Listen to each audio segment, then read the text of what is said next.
नीलाम्बुजश्यामलकोमलाङ्गं सीतासमारोपितवामभागं पाणौ महासायकचारुचापं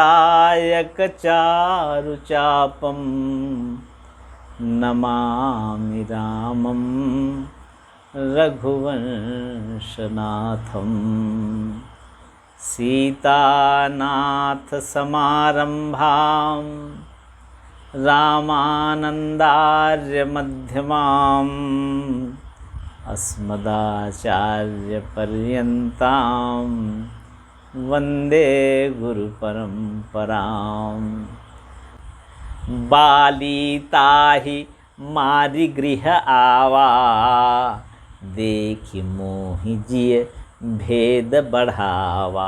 जब आकर देखा कि अरे इसने तो मुझे मरा समझ लिया था, शोक करने के बजाय इसने तो अपने को यहाँ पर सिंहासन पर विराजमान करा दिया। इसका मतलब इसको वास्तव में मुझसे कोई प्रेम नहीं था, मेरे मरने की ही प्रतीक्षा कर रहा था ये मेरा छोटा भाई सुग्रीव।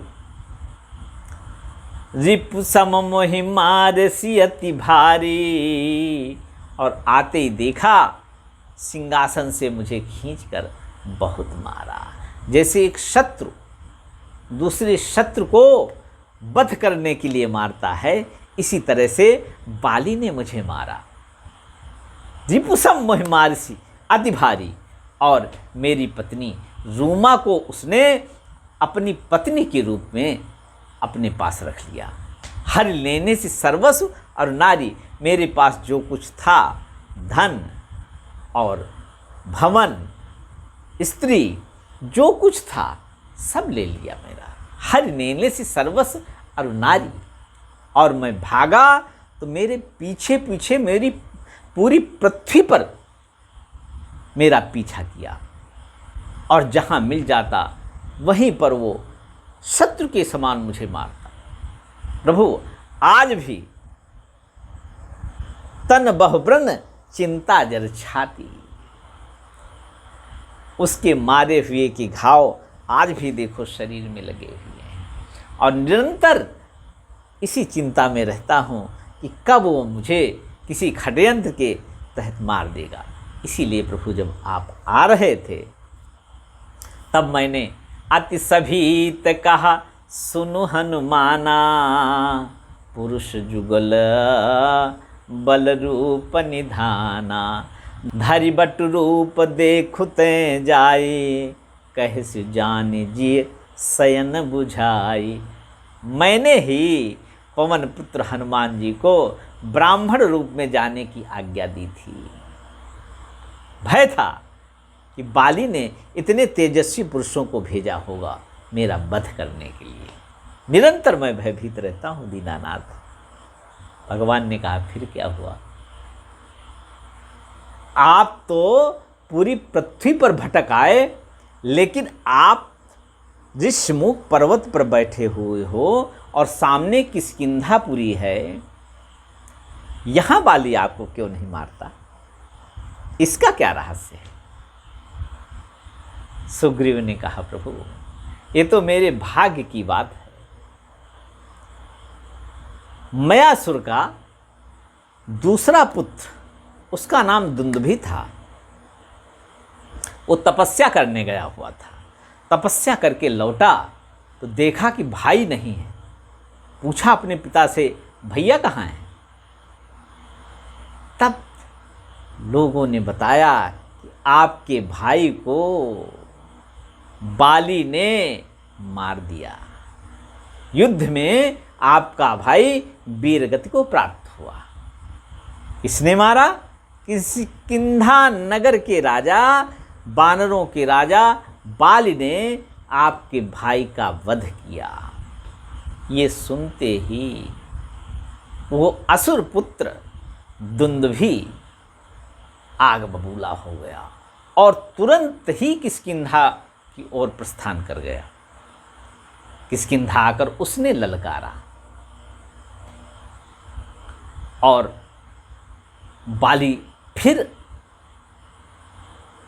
दुंदुभि की ओर दौड़े और बाली में और दुंदुभि में घोर युद्ध हुआ। प्रभु, मैंने सुना है कि दुंदुभि भी बहुत पराक्रमी था और जिस तरह से भैंसे का शरीर होता है उस तरह से उसका शरीर था, विशालकाय, दूसरे हिमालय पर्वत के समान उसका शरीर था, विशालकाय शरीर, अत्यंत बलिष्ठ शरीर और मायावी भी था।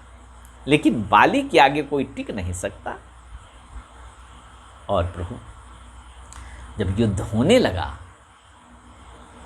तो बाली को एक वरदान है मिला हुआ कि जो उससे युद्ध करेगा, स्वयं का बल तो बाली का है ही, लेकिन सामने वाले शत्रु का आधा बल बाली के पास चला जाएगा।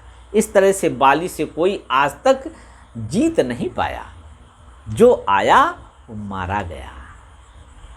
इसलिए दुंदुभि भी बहुत देर टिक नहीं सका बाली के सामने और बाली ने एक मुष्टि प्रहार किया जिससे दुंदुभि के प्राण पखेरु उड़ गए और मुख से खूनों और मुख से रक्त की धार का वमन करते हुए पृथ्वी पर निष्पाण होकर गिर गया।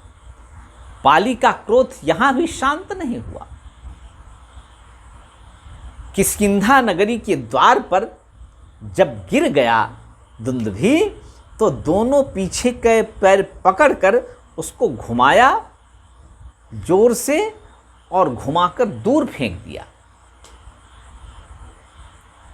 हे प्रभु, मैं ये बात इसलिए बता रहा हूँ कि आपने जो पूछा कि मैं ऋष्यमुख पर्वत पर सुरक्षित क्यों हूँ, जबकि पूरी पृथ्वी पर सुरक्षित नहीं था।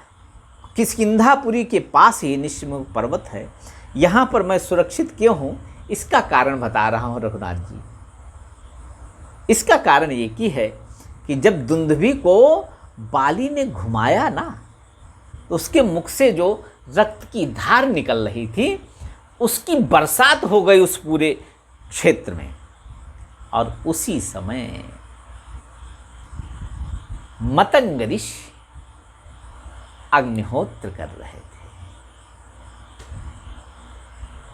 और वो रक्त की बूंदें उस बेदी के अंदर गिरी और उनका पूरा आश्रम रक्त रंजित हो गया।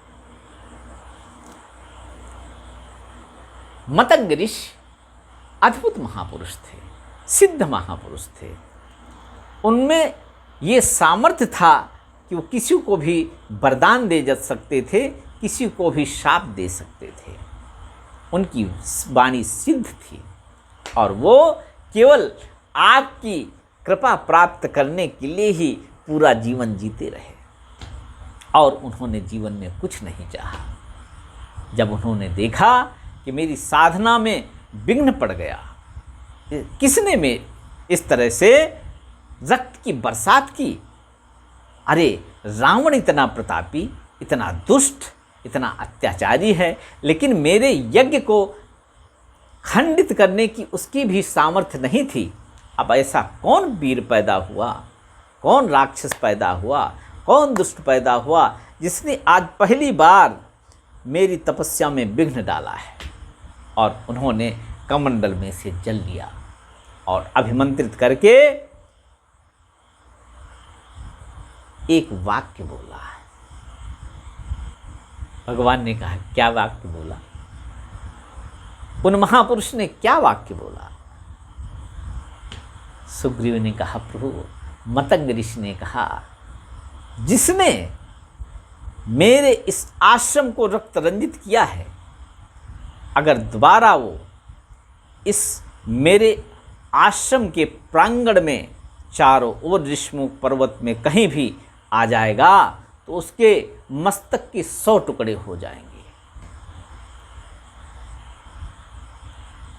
जब मतंग ऋषि को ये पता चला कि अनजाने में बाली से अपराध हुआ है, तब उनको बड़ा खेद हुआ कि बाली के संरक्षण में तो मैं तपस्या करता था और किसी असुर की ये सामर्थ्य नहीं थी कि बाली के रहते मेरी तपस्या में विघ्न कर दे। मैंने अनजान में ऐसा किया क्योंकि वो निरपराध है। फिर भी अब सिद्ध के मुँह से कोई वाणी निकल गई, मिथ्या नहीं हो सकती। और ये संदेश बाली को भिजवा दिया मतंग ऋषि ने। दूत को भेजा बाली ने और कहने लगे दूत से कि मेरी तरफ से मतंग ऋषि से क्षमा प्रार्थना करना, अनजाने में मुझसे अपराध हुआ है, मुझे क्षमा करें। इस तरह से बाली इस प्रांगण के अंदर नहीं आ सकता और बाली की अतिरिक्त इस धरती पर कोई ऐसा वीर नहीं है जो मेरा मुकाबला कर सके। और जब मैंने सुना ये बात, उसी समय मैं तुरंत यहाँ पर आकर छुप गया। और ये बात बाली को भी मालूम है कि सुग्रीव यहाँ रहते हैं। प्रभु इसीलिए यहाँ साप बस आवत नाही, रामा सिय रामा रामा, तदपि सभीत रहो मन माही, रामा सिय रामा रामा। सुनि सेवक दुख दीन दयाला, रामा सिय रामा रामा। फरकी उठी दो भुजा विशाला, रामा सिय रामा। सियावर रामचंद्र की जय।